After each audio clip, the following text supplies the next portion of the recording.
lot of stuff on the forums today, ladies and gentlemen. A huge Q&A session that the developers held where they answered questions from the surveys as well as people who posted questions over on the forums. It's a lot to churn through. Some of it's useful, some of it's just fun talk. What I gotta do today for you guys is break down the 25 things in this Q&A session you guys need to know. And the number one thing we have to talk about right now, Gear 13 has finally been confirmed. I have to start with this point right off the bat, even though it's down the list. Gear 13 is going to be happening. They kind of, I believe, like last year or something, indicated it's coming sometime in the future, and it's coming alongside with the Geonosis Territory Battle that's hopefully going to be happening sometime soon if I'm interpreting this Q&A correctly. Gear crunches is one of the worst things in the game, and they did talk a lot about the gear crunch in this post. We'll kind of explain some things, and I'm going to give you some insight I've just kind of personally experienced in the game to maybe make you feel a little more optimistic if that's a thing, I think. So Gear 13 has been on people's minds for quite a long time, and if you don't know what Gear 13 is, basically when you hit Gear 12, you got all these pieces to the left right here that first came out, and then we had Gear 12 Plus, these really important pieces right here. And with Geonosis Territory Battles, they are saying this piece right here, which currently has not been produced for this current build of the game that we have, will eventually be filled in, and I'm guessing there's going to be exclusive pieces of gear that you only can get through Geonosis Territory Battles, or maybe the shipments, as they kind of allude to as well with ways to farm gear. And they probably sometime down the road, like Gear 12 Plus, will probably make it accessible for paying customers. Now, these Gear 12 Plus pieces are not cheap to buy at all, so I can only imagine if they are going to release gear, the last piece to get the Gear 13, I only can imagine how expensive that might be. I believe this is like almost $50 per full Gear 12 Plus piece if you want to buy it, or it takes quite a long time to farm all the pieces that's needed for these. So not looking forward to it, but they did say over on the forums that they are not planning on increasing the level cap. So there's a question about the Gear 13 coming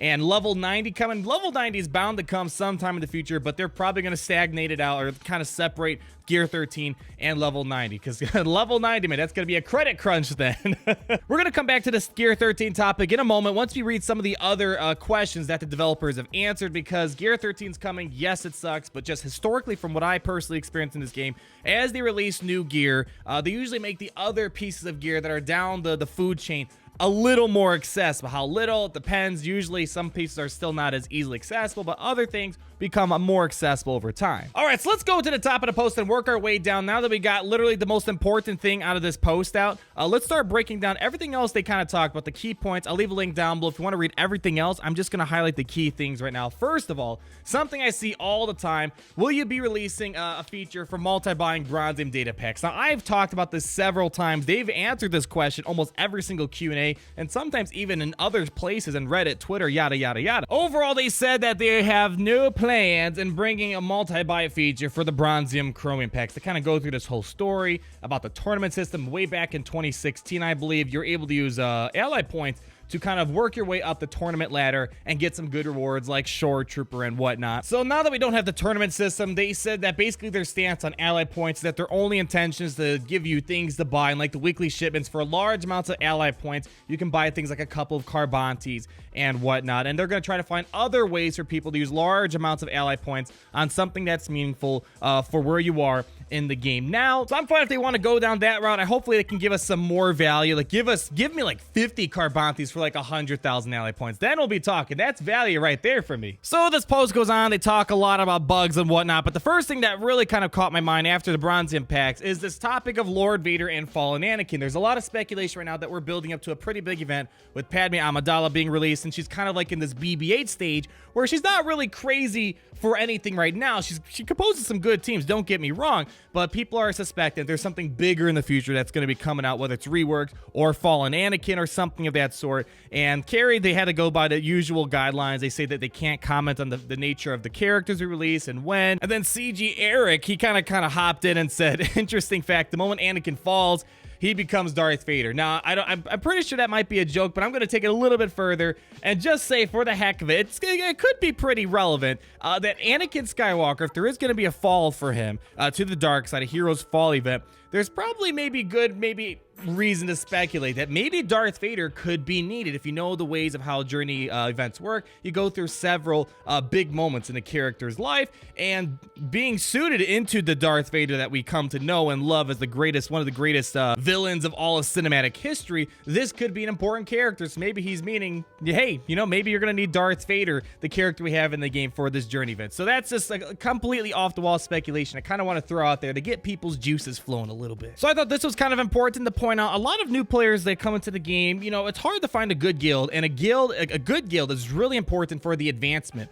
of players. You need a good guild to get the good characters, like in Territory Battles. I was surprised to hear how many people say that Imperial Probe Droid is so hard to farm. For me, it was easy to farm because I had a good guild, but for people without good guilds who are chasing all this other stuff out there, people might not get characters like the Imperial Probe Droid because they just don't have the guild members to help farm those characters faster, and other things. You need good guilds to climb up the higher tiers of the raids and whatnot, and better raids means better rewards. So they're talking about this whole mentor program, or what I like to call a Padawan system. So they talk about this a lot. They are predicting, it's kind of obvious, I would think, that episode 9 that's coming out later this year will be a big opportunity for a huge influx of a lot of new players that come into the game. So they're in very early discussion right now, and they may have doing something a little bit different, but a Padawan program for new players getting into advanced skills might be kind of a good thing. So new players don't get like, all right, this game's boring, I can't find a good guild. This might be a good way to keep new players engaged in the game and trying to get access to some better things. They're just learning the ropes, how to play Galaxy of Heroes. KOTOR content. Everybody loves KOTOR content. Am I right? Well, I know for a lot of people that's not the case. Some people it is the case. There are a lot of characters that people are asking, hey, are you going to release, let's say, Calo Nord, for example? That was actually a character I was kind of looking forward to. They actually talked about Calo Nord specifically in this post somewhere. And apparently they did have discussions about Calo Nord, for example, but they just didn't have the time to add him in. So it's not that he's never going to be added forever. It might be sometime. It's just not going to be right now. And that kind of goes to that question I was just reading off. Basically, KOTOR content isn't done. But it's probably gonna have a pause for right now. And I got some more sad news here. First, Gear 13 coming to the game, and secondly, Tuskens aren't going to become meta. We all were hoping for a Tusken meta one day. I was hoping this question was going to be answered a little, or this question was going to be asked a little better, but they asked if they have plans to balance every character in order to make them in the game more fair and remove the meta teams. They shouldn't have talked about removing meta teams because it's pretty obvious. They're not going to rework every single character to become meta dominant. I have a new Gundray video I'm working on. He's not meta dominant, but he's good. The better question should have been, are you going to rework all the characters or a good majority of them? That would have been a better question to ask than the meta one, because then we get this vague answer, something in between. I'm surprised Capital Games has not allowed Zetas to become purchasable, because I'm sure there is money in it, and they have done good not allowing Zetas to be purchased, although apparently someone pointed out that in Japan you're able to buy Zetas. This was like way back when there was a pack. I have to look into that to see if that's the case. They have no intentions right now, and not for the foreseeable future. How long is that? It's hard to say unless you probe the question a bit more. So they say that maybe one day in the future they will sell Zetas, and occasionally selling a few out isn't out of the question, so they're not going to make it 100% of the time. Like, you could buy Omega Mats sometimes here and there. But for now, we aren't planning to sell them regularly or even at all. Again, I'll triple underline for now. It may change. And here's a question that I'm glad they answered, because I do see a lot of people talk about how the game is getting stale. It's getting boring. And I think that's mostly for endgame players who have nothing really to chase right now. You got your Darth Malik, you got your Darth Revan. You're sitting around and you don't know really what to do. I'm gearing up some random characters like the Geonosians right now. But the core point I want to bring out is that they're hoping that Grand Arena Championships, which they said they have some big posts coming very shortly, kind of explaining Grand Arena Championships, and they have other more challenging content. And they said the Dark Side Territory Battle is going to be bardzo trudne. Well, using my language, Kiri, I appreciate that. Basically, if you don't know what bardzo trudne is, it means very, very difficult or very hard. So they're hoping that this Geonosis Territory Battle will keep people busy. That's just like the territory battles we got for Hoth. At first, super hard to beat. The characters that were needed, the bounty hunters, were garbage. They weren't reworked. Empire was horrible. Palpatine and Vader were horrible, and they eventually reworked rework characters, and new characters came out, new Zetas came out and whatnot, and eventually over time the territory battles becomes very difficult. But it looks like they're planning on it being very difficult, and they're probably gearing it to where you need gear 13, gear 12 plus to take out those later phases potentially, I'm guessing. And they finally did a little bit of commenting on the big controversy on changing the hard notes from 8 to 5. One of the biggest community outcry, second most liked video on YouTube that I made, asking Capital Games to keep it at 8 because the game is inflating of so many characters. Regardless, they said that they have no plans in bringing it back from 5 to 8 in the near future. Their reasoning is they don't feel like they're releasing enough marquees right now to justify increasing it from 5 to 8 because they only like to do so when there's a huge influx of marquee characters.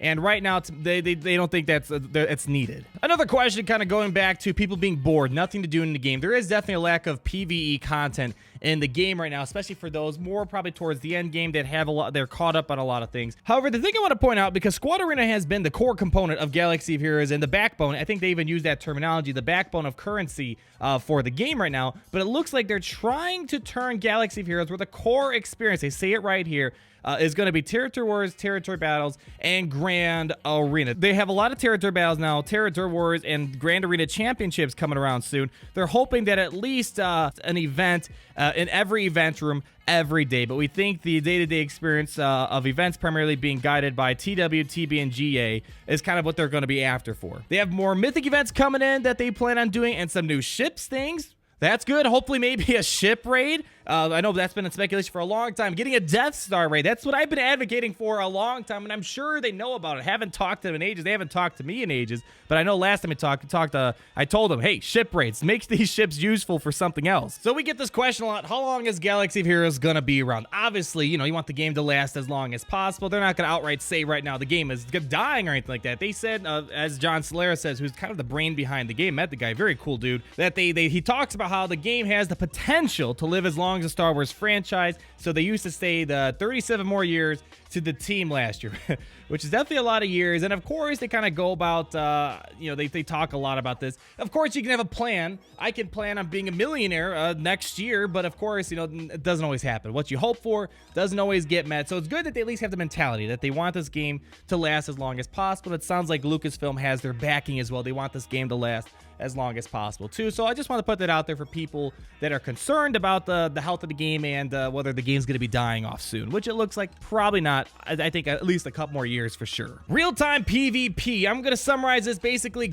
Think of Arena, but instead of fighting an AI, you're fighting another live person in real time. I love playing these type of games. I actually got into a new game lately where it's just like that, and I love being able to play someone real time, know that my strategy was superior than someone else's in real time, rather than just outsmarting an AI, which is very predictable. They said they love the idea. They think it would add a new dynamic, but it would take a lot of work. And from the small chats I've had with them about this topic in the past, they definitely said the same thing. It looks like it's going to take a lot of work to make that happen. But they're going to see how Grand Arena Championships does, and if it works and people like it, they'll probably double down on Grand Arena Championships. And it seems like the ultimate pinnacle of Grand Arena Championships is to have a real-time PvP. Let's put some of the best players together, whether it's a handful, a couple dozen, maybe only 2 players, see them battle in real time, and see how it works. I need to see this. I need to see this added to the game because that would add a huge new element, kind of like Clash of Clans that they cited. I think that would be an excellent component to add into the game, and it makes me more excited to fight people in real time. I know sub growth on a YouTube channel isn't completely indicative of how the health of the game is, but it definitely probably has some relationship. A lot of people subscribe because they love me, and I appreciate that. I love you guys back. But if you look at my data, we have the orange bar is views, and the blue bars is subscriber growth that we have here. And as you see, the game kind of peaked its sub growth, looks like right about here, February 2018, like I've told you guys many times. And as you kind of see, we're at a low net gain for subs on this channel. And if we look at subscribers lost, I think this is kind of reflective of the game where over time, more people are leaving the game again. The blue indicator is how many people are leaving my channel on a monthly basis. I don't know why you guys are unsubscribing from me. But as you see, this number is steadily increasing to the point where I believe just last month we lost 1,000 subscribers on the channel. So I should be at 128,000 subscribers, but because people are leaving, whether they just don't like me or because they don't like the game, they're bored of the game, a lot of reasons. But I think this is definitely indicative of how the game's health is doing. And we do see that on my channel, a lot of people are leaving. And Sandbox sandbox mode, kind of like a test account basically, where you can just do whatever you want, not have to worry about gearing up characters, moving mods around, losing your arena rank and whatnot. We get this question all the time, and they answer this pretty much every single time. The sandbox mode, basically, they don't know about a game mode that gives you no rewards. They want to build something. If they're going to build something, it has to give you something good in return, and obviously make them money too, I think. And they said they would do it if they could do it inexpensively. That's probably not the case. And they said the better way they want to probably just get the sandbox mode out is just having people have access to a beta server. As I told you guys in a previous video, their intentions are to open up a beta server to the public so they can test out things before they're released to try to minimize the number of bugs and OP-ness and characters that they don't realize until later on. So that's probably the closest compromise to a sandbox mode at this time, I think. Ground vehicles, I see this all the time, especially if AAT, speeder bikes, yada, yada, yada. And this has been on their 5-year roadmap. So it's something they're thinking. It looks like something they want to do almost every year at year 2. So it keeps moving back. I want to do it, but there always seems to be other pressing things to build. Now, I never really thought vehicles in the game would make sense, but if they make ships make sense, there's probably a reason to make vehicles make sense. Just please, if you're doing vehicles, don't tie characters needed for the vehicles. That's one of the reasons why a lot of us don't like ships. I don't want to gear up these horrible characters, Bistons and Scarif Rebel Pathfinder, to use the ship. So a lot of other stuff that they talked about here, and they talked about, you know, when's Darth Jar Jar coming, when shirtless Kylo makes it a game, basically never coming. And I want to kind of just briefly talk about this, the status of the Game Changer program. Someone asked about it, asking how they get into the Game Changer program. Long story short, if you do want to get into the Game Changer program, they said they're putting a halt to it right now. They're not accepting new Game Changers, and they kind of go about it saying that the reason why, I mean, I'll tell you guys this, I tried to reach out to them several times in the past few months. They've I think they basically just shut off communication between Game Changers and the studio. Even though I do have personal contact with them, I have their personal phone numbers and whatnot, they've just been ignoring us completely. I think this kind of gets around the issue. They don't have the person that was in charge with interacting with the Game Changers anymore. There's a bit more beyond the story. Maybe another time for another video. I don't know when it's ever going to get fixed. The Game Changer program for Galaxy Heroes is kind of unofficially dead at this point. They don't want to talk to us. Even though we want to talk to them, they kind of completely ignored us, unfortunately. But I reached out several times because I'm running out of Zeta mats on my test account. Only got like 20 left. So whenever the 20 Zeta mats runs out, we won't be able to do as much testing. And I've kind of reached out to them like 3 times. Give me some Zetas. I need some Zeta mats. And they just kind of ignored the request. So that's kind of where it is right now. There's a bit more beyond the story. It's not just because they don't have the appropriate staff. There's a bit more behind it, but maybe for another time. This video is already getting pretty long here. And this right here, I mentioned crewless vehicles, so we don't have to get tied to stupid characters. They kind of talk, but they have this crazy idea of releasing a crewless ship, though. ... Usually when they do ... something might be coming soon. And the first thing that comes to my mind are the Vulture Droids, which is kind of fitting with Clone Wars content right now. So there might be a good chance Vulture Droids are coming. And the Vulture Droids, just from a lore perspective, they weren't piloted by any physical being inside of it. They were all piloted by just some other source out there. It's basically it's a drone. It's a drone basically. So it looks like maybe we'll get the Vulture Droids, like we speculated for a long time, to add some more ship content, bring in droid synergy, bring in maybe some separatist capital ships, and especially because Geonosis Territory Battles is coming soon, there are bound to be ship battles. So I think that's kind of cool that they're considering it, and it looks like it's probably going to be happening too. Really, they're talking about maybe ways to increase the rewards for the lesser gear now that they're going to be increasing things the gear at 12. So they're talking about maybe ways to add a new tier to the challenges. As you know, the Mace Windu challenge is absolutely garbage. I think they actually pointed out too, yeah, I'm looking at you, Mace. It rewards basically nothing useful for the mid-game and end-game players. Probably a new tier, bringing in stun guns, Mark 5 stun guns. As they see right here, Geonosis Territory Battles and Grand Arena Championships with the post coming soon, that should help increase the inflow of needed gear pieces. So they are trying to open up the valve for other gear pieces somewhere else in other areas of the game, now that Gear 13 is here. And unfortunately, I know people say this all the time, why don't they release the characters in Galactic War or Squad Arena or the Cantina store and whatnot? And their reasoning is that they kind of see the shops as a life cycle thing, where at the beginning, it's very important to farm out of the store, but they want it to be at a certain point. You use the store solely for shard shop currency for gear farming. So they have no immediate plans to update these shipments. So it's unfortunate they won't take advantage of Galactic War. I think it's just once in a while, give us a free-to-play character like TIE Pilot and make him super accessible for the public. I wish they'd bring that back, but obviously life cycle argument, and probably there's a money argument behind it they don't probably want to expressly talk about. They are saying that they're thinking about a few ways to use your accumulated inventories of lower level gear and use it to add some sort of value for your collection. They are optimistic that they will eventually come up with something that makes long-time players happy. So hopefully they do bring that in. We did used to have a system, I think, way back when where you could sell gear, but they pulled that out. I don't know. Give us something. Trade it in for every 100 pieces of this overstocked gear. You can turn it into maybe a couple Carbantis. That would be a kind of an interesting system to implement, I think. Kind of like a shard shop, but for gear. And that's going to be it for today, ladies and gentlemen. A lot of stuff in this video. There's a lot more in this post I didn't cover, but this was the most important stuff. The 25 things in this post you needed to know about. Link down below if you want to check out the rest of it. Thank you guys so much for watching. Let me know what your guys' thoughts are down below, because we got a lot of confirmation on a lot of big things, and I want to know where you guys as my community are with all this news that we're seeing right here. So like if you did enjoy, comment down below, and be sure to subscribe so you're not missing a thing, and I'll see you in the next video, guys. Peace out. Party Richter, Party Richter. Get down, down, down, down. Party Richter, Party Richter. Son of a bitch. Party Richter, Party Richter. Get down, down, down.